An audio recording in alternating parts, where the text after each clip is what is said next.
Good evening everyone. I hope you are doing well and good.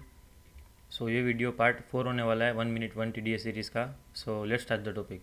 सबसे पहले Alembic pharma price all time high से down आ रहा है yearly में। Half yearly में प्राइस हाफ ईयरली के डिमांड जोन को अप्रोच कर चुका है।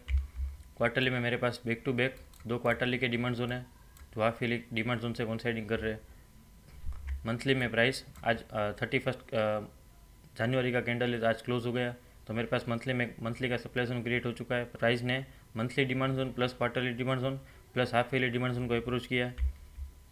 वीकली में इतना कुछ खास पिक्चर नहीं है, बट मेरे पास एक वीकली का सप्लाई जोन मुझे दिख रहा है यहाँ पे एक, और उसके नीचे देखो तो मेरे पास ये ओरिजिन वाला स्ट्रक्चर है जिसने यहाँ से लेके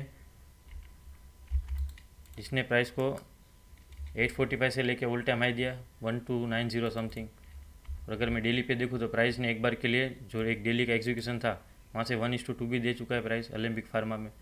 सो इसमें मैं वेट कर सकता हूँ न्यू प्राइस एक्शन का, अगर यहाँ पे कोई भी मुझे WIT या कंफर्मेशन एंट्री मिले तो।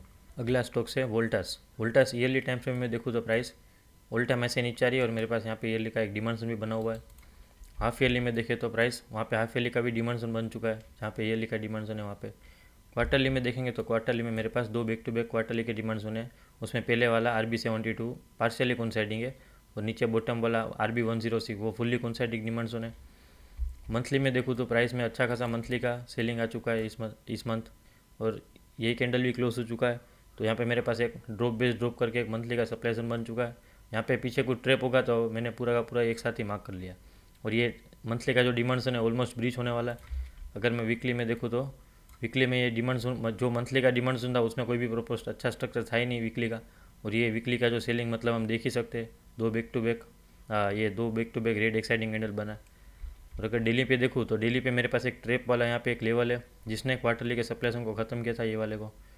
तो इसमें मतलब हम वेट करेंगे न्यू प्राइस एक्शन का या फिर एक कन्फर्मेशन एंट्री लेंगे नीचे आने पर। अगला स्टॉक है कांताबिल। कांताबिल को अगर ईयरली टाइम फ्रेम में देखें तो प्राइस ऑल टाइम हाई पे है।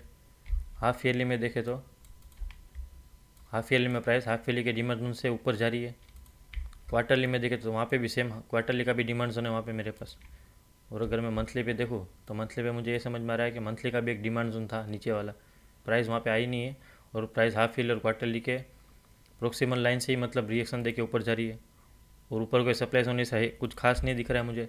वीकली पे देखूँ तो वीकली पे ये डिमांड जोन था, उसने एक बार के लिए प्राइस को रोकने का ट्राई किया, उसके बाद प्राइस को ब्रीच करके half yearly high time frame के डिमांड जोन के प्रोक्सिमल लाइन से ऊपर जा रहा है। और अगर मैं डेली में देखूँ तो प्राइस एग्जीक्यूशन मिस करके ऊपर चला गया, और ये जो टेस्टेड RB4 था वहाँ से प्राइस अभी ऊपर जा रही है। और करंट मार्केट प्राइस पे भी अगर मैं देखूँ तो प्राइस में दोनों के दोनों ऊपर के जो सप्लाई जोन है डेली के सप्लाई जोन वो दोनों के दोनों टेस्टेड है, और प्राइस डेली का ये मैं सस्टेन भी कर रहा था। करंट मार्केट प्राइस से भी अप मूव आ सकता है, और अगर नेक्स्ट यहाँ कहीं पे बॉटम पे कुछ हो तो वहाँ पे भी हम देख सकते हैं लॉन्ग के लिए। अगला स्टॉक है हिंड कॉम्पोस। हिंड कॉम्पोस को अगर मैं ईयरली टाइम फ्रेम पे देखूँ तो प्राइस ईयरली के सप्लाई जोन से नीचे आ रहा है। हाफ ईयरली में देखूँ तो हाफ ईयरली में भी सेम हाफ ईयरली के सप्लाई जोन से नीचे आ रहा है, और मेरे पास हाफ ईयरली का एक डिमांड जोन भी है यहाँ पे तो 356 पे। क्वार्टरली पे देखूँ तो प्राइस क्वार्टरली के डिमांड जोन से एक बार चलने के बाद प्राइस फिर से डाउन आ रही है।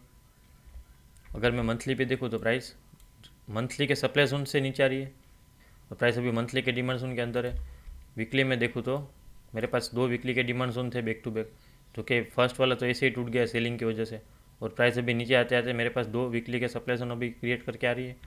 डेली पे देखूँ तो मेरे पास एक यहाँ पे एक ट्रेड था MIT का, जिसमें भले बेस कैंडल ज़्यादा हो बट ये वाला एक एग्जीक्यूशन था मंथली टाइम फ्रेम वाला, उसको एक ही बार में तोड़ दिया प्राइस ने सेलिंग की वजह से। और नीचे जो बैकअप एंट्री वहाँ से प्राइस एक बार के लिए ऊपर भी जाती है, और डेली के सप्लाई जोन से भी डाउन आ रही है।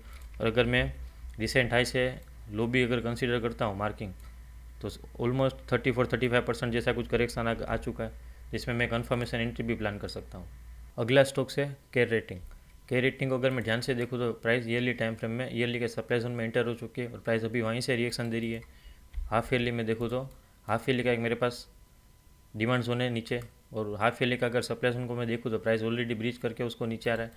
क्वार्टरली टाइम फ्रेम पे देखूँ तो मेरे पास एक क्वार्टरली का डिमांड जोन भी है जहाँ पे हाफ ईयरली का डिमांड जोन है, और सेम ऊपर मेरे पास क्वार्टरली का टेस्टेड सप्लाई जोन है, वहाँ पे भी एक मतलब एक सेलिंग प्रेशर हो सकता है ऊपर, इसलिए मैंने ये वाला मार्क किया है ऑल टाइम हाई वाला। ऑलरेडी एक बार के लिए यहाँ पे टेस्टेड हो चुका है। मंथली में देखूँ तो प्राइस मंथली का एक डिमांड जोन यहाँ पे भी है मेरे पास, मंथली का demand zone plus quarterly demand zone plus half yearly demand zone, 3 higher time frame demand zone है मेरे पास। और अगर वीकली में देखूँ तो वीकली में मुझे ये समझ में आएगा प्राइस हाफ ईयरली के सप्लाई जोन को ख़त्म करने के बाद वीकली के सप्लाई जोन से नीचे आ रहा है, और नीचे आने के बाद ये जो ऊपर वाला सप्लाई जोन है इसने भी उसका काम किया, और अभी प्राइस कहाँ पे, वीकली के डिमांड जोन पे। और अगर डेली पे चेक करूँ तो डेली पे एक यहाँ पे एक MIT ट्रेड था, वहाँ से प्राइस ने 1:2 भी दे चुका है एक बार, और प्राइस अभी एक न्यू डेली का डिमांड जोन है वहाँ पे अभी खड़ा हुआ है। और अगर मैं ऊपर से लेके नीचे तक आके देखूँ तो यहाँ पे कोई भी पॉइंट एक अच्छा नहीं दिख रहा है कि जो मतलब प्राइस को रोक सके। तो एक यहाँ से प्राइस डेली के डिमांड जोन से भी अपमूव देख सकता है, और यहाँ अगर कहीं पे वीकली का डिमांड जोन बनता है तो हम WIT ट्रेड के पर्पज़ से भी इसको ट्रेड कर सकते हैं। अगर आप क्या कोई भी स्टॉक्स हो जो आप मेरे आगे आने वाले वीडियोस में डिस्कस करवाने चाहते हो, उसको आप कमेंट सेक्शन में लिख देना, ठीक है। Thank you and see you in the next video.